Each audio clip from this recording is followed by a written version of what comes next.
My name is Casey Falkingham and I work at Partners for Peace.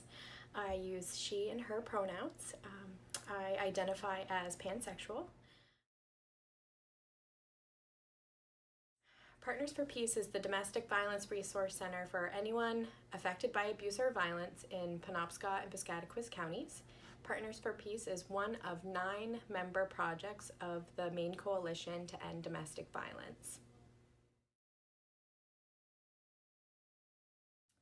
In the state of Maine, we have what's called the Maine Coalition to End Domestic Violence, which is our statewide coalition that umbrellas our 9 member domestic violence resource centers. We do have a statewide number. Partners for Peace, which is the organization that I work for, is a part of that larger network. And we are proud to be helpful to anyone who experiences abuse, and that includes people who are Q+.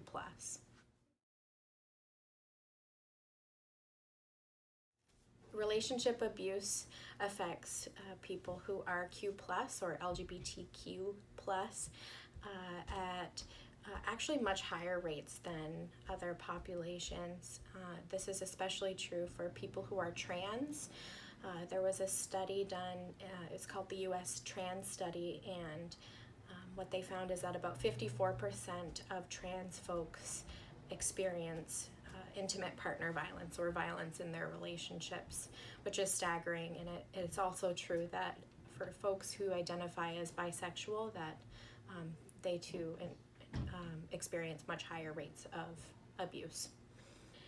It really is so prevalent in our communities. It's really our neighbors, our friends, our loved ones are experiencing domestic abuse and violence, and we may not know about it, and probably you don't know about it, but they're there, and I feel a really great need to be a part of being helpful and changing our culture and hopefully preventing abuse and violence from happening in the future too.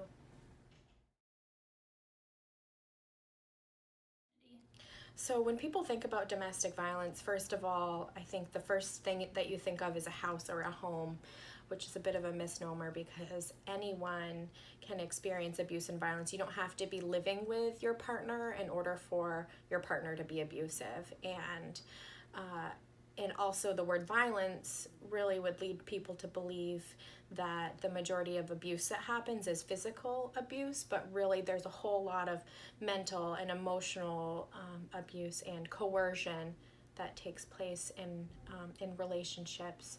So we sometimes call this relationship abuse. I think that's a much better term because it's more accessible, meaning that abuse is really a pattern of power and control or a pattern of coercion that is happening in the context of a relationship that is both purposeful and chosen, and it's all based on a belief system of entitlement, or in other words, one person in the relationship who is abusive is the person who believes that they have a right to take away or limit the basic human rights of the other person. October is Domestic Violence Awareness Month, and we at Partners for Peace are hoping to have a great turnout in Bangor, Lincoln, and Dover-Foxcroft for our End Domestic Violence Days. The first is in Dover-Foxcroft on October 2nd, and we will have a color fun run where we will really recommit to our mission to end abuse and violence, and hopefully we will have a little bit of fun while we're doing that. And we will also have a walk and a vigil in Lincoln that is on October 9th. And in Bangor, we will have a walk and we will feed people lunch on October 16th.